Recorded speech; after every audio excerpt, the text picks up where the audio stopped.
नमस्कार दोस्तों, इस वीडियो में रासायनिक अभिक्रिया के बारे में जानेंगे कि रासायनिक अभिक्रियाएं होती क्या हैं और इनको कैसे लिखा जाता है। देखिए, पहला लाइन्स है, जब ऑक्सीजन की उपस्थिति में मैग्नीशियम का रिबन दहन होता है। देखिए, अब ध्यान देखिए, कल हमने बताया था कि ऑक्सीजन, कल वाली वीडियो में ऑक्सीजन और मैग्नीशियम दो ऐसे पदार्थ हैं जिनको जलाया जाता है। ठीक है, जब जलाया जाता है तो फिर होता क्या है, मैग्नीशियम और ऑक्सीजन को जलाने के बाद या दहन करने के बाद मैग्नीशियम ऑक्साइड में परिवर्तित हो जाता है। क्या परिवर्तित हो जाता है? ऑक्सीजन और मैग्नीशियम जब दोनों जलते हैं तो मैग्नीशियम ऑक्साइड बन जाता है। जो मैग्नीशियम ऑक्साइड एक पाउडर जैसी संरचना होती है। एक मिनट, जरा कलर चेंज कर लें।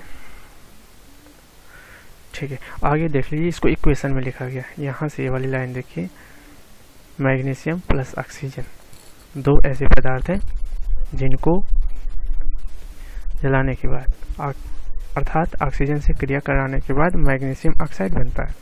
मतलब MgO दो ऐसे पदार्थ के मिलाने से एक पदार्थ बना है जिसका नाम है मैग्नीशियम ऑक्साइड।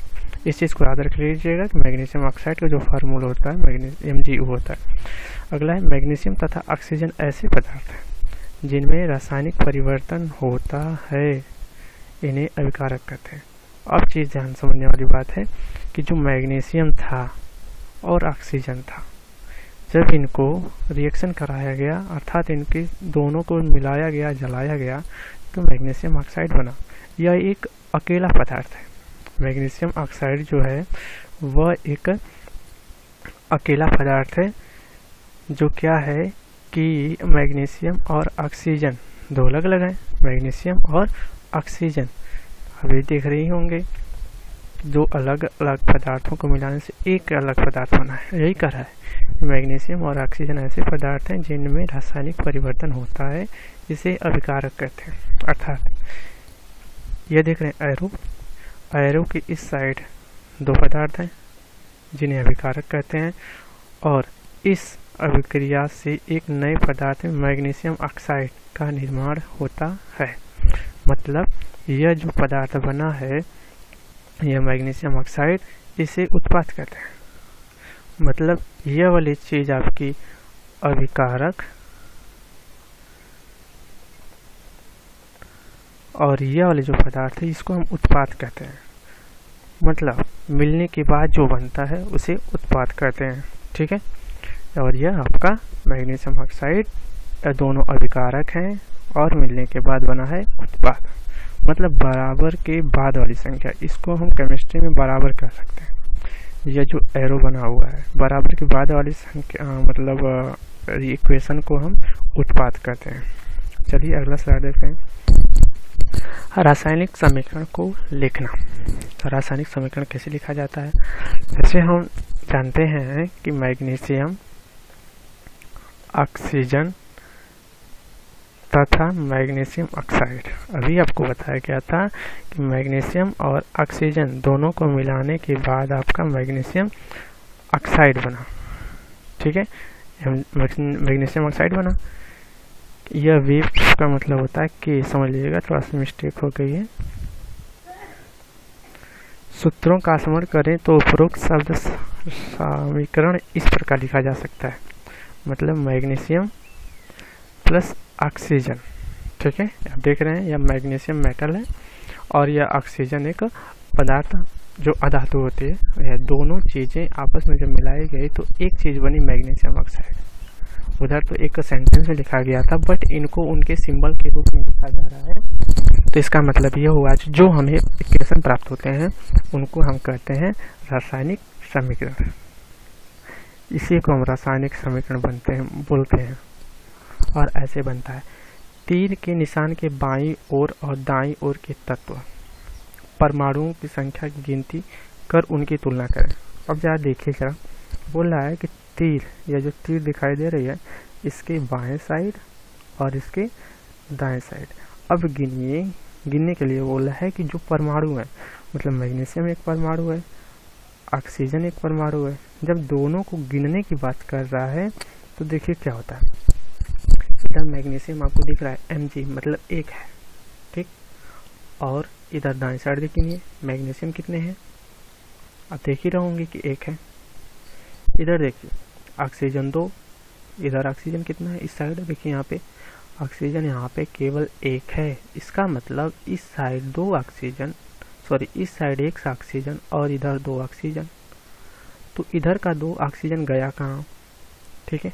तो आप देखेंगे कि यह वाला जो समीकरण है यह थोड़ा सा इसमें त्रुटि है। अभी ये प्योर रासायनिक समीकरण नहीं है, इसको अभी हम शुद्ध करेंगे। अब वो शुद्ध कैसे होगा बाद में बताया जाएगा, प्लस समझिए कि रासायनिक समीकरण को लिखा कैसे जाता है। अब आगे देखिए, क्या दोनों तत्वों के, यहाँ पर देखिए परमाणुओं की संख्या समान है, तो यहाँ पर आपको मिलेगी नहीं, दोनों तत्वों के परमाणुओं की संख्या समान नहीं है। यहाँ पर मैग्नीशियम 1, मैग्नीशियम 1 ये तो समान है, यहाँ पर ऑक्सीजन 2 बटे यहाँ पर ऑक्सीजन 1 यह समान नहीं है। यदि है तो रासायनिक संतुलन है, मतलब रासायनिक समीकरण क्या है, संतुलित है। अगर यहाँ तो है नहीं है, मतलब परमाणुओं की संख्या बराबर नहीं है, इसका मतलब यह रासायनिक समीकरण संतुलित नहीं है। यदि नहीं तो रासायनिक समीकरण असंतुलित है। इसका मतलब यह जो समीकरण है असंतुलित है। क्यों असंतुलित है, क्योंकि इधर के परमाणुओं की संख्या इधर के परमाणुओं की संख्या के बराबर नहीं है। तो इसको हम क्या कह सकते हैं, जब बराबर नहीं है तो असंतुलित समीकरण है, अगर बराबर होता तो हम संतुलित समीकरण का नाम देते, क्योंकि समीकरण के दोनों ओर का द्रव्यमान बराबर नहीं है। हाँ, इधर देखिए, इधर के तत्वों का टोटल द्रव्यमान इधर के तत्वों के टोटल द्रव्यमान के बराबर नहीं है, ठीक ना। हाँ, इसी अभिक्रिया का ऐसा रासायनिक समीकरण ढांचा रासायनिक समीकरण कहलाता है। मतलब इस तरह का दिखने वाला जो भी इक्वेशंस होते हैं उनको हम रासायनिक समीकरण बोलते हैं, ठीक है। इस तरह के लिखे हुए समीकरण को हम रासायनिक समीकरण बोलते हैं, ठीक है। अगला देखिए, रासायनिक समीकरण, संतुलित रासायनिक समीकरण का महत्व। अभी संतुलित होना चाहिए कि नहीं होना चाहिए, और होना चाहिए तो क्यों होना चाहिए, इसके बारे में पढ़ेंगे कि इसका क्या महत्व है केमिस्ट्री में। यह आप लोगों को काफ़ी इम्पोर्टेंट और ध्यान में रख करके पढ़ना होगा, क्योंकि एग्जाम में यह एक क्वेश्चन ऐसे होते हैं जो आते जरूर हैं। पहला है, जैसा कि बता रहा है कि द्रव्यमान के संरक्षण का नियम, कक्षा 9 में आप जरूर पढ़े होंगे, ठीक है। यह देखिए द्रव्यमान संरक्षण का नियम, ये कौन सा नियम होता है अभी बताया जाएगा, और यह कक्षा 9 में पढ़ाया गया होगा। अगर ध्यान से पढ़े होंगे तो पता होगा कि कौन सा द्रव्यमान संरक्षण का नियम है और इसका क्या महत्व है। चलिए देख लेते हैं। किसी भी रासायनिक अभिक्रिया में, ठीक है, किसी भी रासायनिक अभिक्रिया में द्रव्यमान का न तो निर्माण होता है और न ही विनाश। मतलब अगर हम कोई भी रिएक्शन करा रहे हैं, नीचे ही देखिए, मतलब आपको पढ़ाया गया था magnesium plus oxygen equation equal magnesium oxide.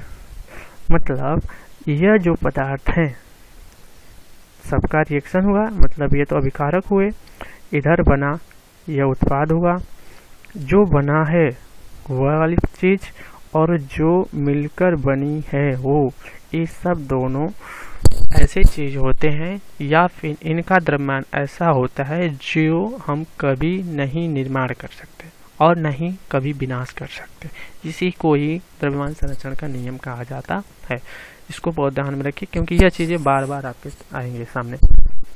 अर्थात किसी भी रासायनिक अभिक्रिया की उत्पाद तत्वों का कुल द्रव्यमान, उत्पाद देखिए ध्यान से, इस रासायनिक समीकरण में कौन सा उत्पाद है, तो बनने वाले पदार्थ को हम उत्पाद कहते हैं के कुल द्रव्यमान, मतलब इसका कुल द्रव्यमान, अभिकारक तत्वों के कुल द्रव्यमान, इस दोनों पदार्थों को हमें अभिकारक कहेंगे। इनका कुल द्रव्यमान बराबर होना चाहिए, यही है द्रव्यमान संरक्षण का नियम।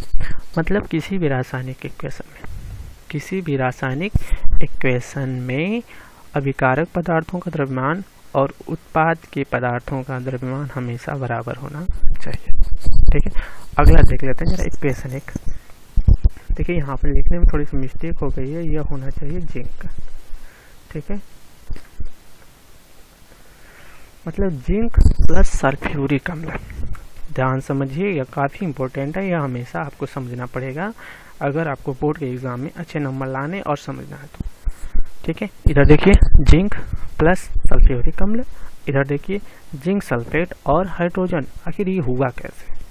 इसी चीज़ को आपको पढ़ाने के लिए हम लोग मेहनत कर रहे हैं और आपकी जिम्मेदारी बनती है कि हम ध्यान से पढ़ें। अगर नहीं आ रहा है समझ में तो कमेंट करें, हम दोबारा वीडियो बना करके आपको अच्छी तरह से समझाएंगे। ठीक है, अगर थोड़ी बहुत दिक्कत हो रही है तो आप वीडियो को रिवाइज करके देखें। ठीक, अब देखिए जिंक का फार्मूला क्या होता है, ये चीज़ आपको बहुत इम्पोर्टेंट समझना पड़ेगा। जिंक होता है Zn, नीचे देखिए जिंक। और सल्फ्यूरिक अम्ल कक्षा 9 में हो सकता है आपको मिला होगा सल्फ्यूरिक अम्ल, इसका फार्मूला होता है H2SO4। ये होता है सल्फ्यूरिक अम्ल, ऊपर लिखा गया H2SO4, यह सल्फ्यूरिक अम्ल का फार्मूला होता है। इसको ध्यान से समझ लीजिए कि आखिर हुआ क्या है। ये जिंक एक अभिकारक, सल्फ्यूरिक अम्ल दो अभिकारक, और ये देख रहे हैं इक्वेशन के इस साइड आप चलते हैं तो हमको दो उत्पाद दिख रहे हैं। हमने बताया था कि इक्वेशन से पहले अभिकारक होता है और इक्वेशन के बाद उत्पाद होते हैं। ये जो चीज़ दिख रही है जिंक सल्फेट, इसका जो नाम है इसको लिख लीजिए जिंक सल्फेट। ऊपर देखिए जिंक सल्फेट का फार्मूला है ZnSO4। जिंक सल्फेट का फार्मूला होता है ZnSO4 प्लस हाइड्रोजन, यहाँ देख रहे हैं आप हाइड्रोजन। ठीक है, यह होता है हमारा इक्वेशन। अब हम चलते हैं कि यह क्या द्रव्यमान संरक्षण का नियम अपने ऊपर लागू करता है या नहीं। ठीक है,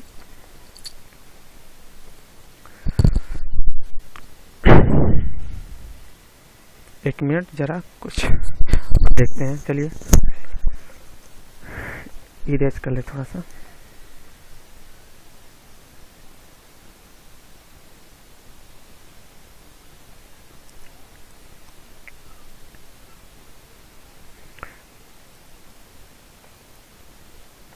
अब देखिए जिंक, इधर देखिए अब काउंटिंग करते हैं कौन सा पदार्थ कितनी मात्रा में है। जिंक कितना है, एक जिंक दिख रहा है। ठीक है, यहाँ काउंट करिए जिंक एक। इधर गिनिए इसमें जिंक है, नहीं है। यहाँ चलिए इसमें जिंक कितने हैं, यहाँ पर देखिए यह वाला जिंक एक जिंक इधर, एक जिंक इधर, मतलब जिंक की मात्रा तो बराबर हो गई। मतलब जिंक की जो मात्रा है जिंक के बराबर हो गई। ठीक है, अब देखिए H2 हाइड्रोजन दिख रहा है ना, हाइड्रोजन यहाँ पर 2 लगा है तो इसका मतलब यह जो 2 है ना हाइड्रोजन के साथ है, मतलब हाइड्रोजन 2 हाइड्रोजन है। यही आपको समझना है कि हाइड्रोजन कितने हैं, तो हाइड्रोजन 2 है। इसमें हाइड्रोजन है और कोई नहीं है। अब चलते इधर, तो इसमें देखिए इसमें कहीं हाइड्रोजन है, नहीं है हाइड्रोजन। अब यहाँ पर चलिए तो यहाँ पर आपको 2 हाइड्रोजन दिख रहे हैं, मतलब इधर हाइड्रोजन 2, इधर हाइड्रोजन 2। इसका मतलब हाइड्रोजन की संख्या आपकी क्या हो गई, बराबर हो गई। ठीक, अब चलते हैं S सल्फर की तरफ। जो सल्फर दिख रहा है आपको, क्या सल्फर यहाँ पर और इक्वेशन में है और जगह पे नहीं, केवल एक है सल्फर। यहाँ पर कितने सल्फर, इसमें भी नहीं है। यहाँ पर देखिए यहाँ पर केवल एक सल्फर, मतलब सल्फर एक दोनों साइड सल्फर क्या है, बराबर। अब चलते हैं ऑक्सीजन कितना। देखिए ऑक्सीजन के साथ 4 लगा हुआ है तो इसका मतलब ऑक्सीजन 4 है और इक्वेशन के बाद भी ऑक्सीजन 4 है, मतलब ऑक्सीजन की संख्या भी बराबर है, 4 है, मतलब दोनों तरफ ऑक्सीजन की संख्या 4 है। इस तरह से हम इक्वेशन को मतलब जांच कर सकते हैं कि कौन सा रासायनिक समीकरण संतुलित है, कौन सा नहीं। अब रासायनिक समीकरण संतुलित नहीं है तो उसके लिए हम क्या करेंगे, और ये उसके लिए हम अगली वीडियो बनाएंगे। ठीक है, तब तक मिलते हैं।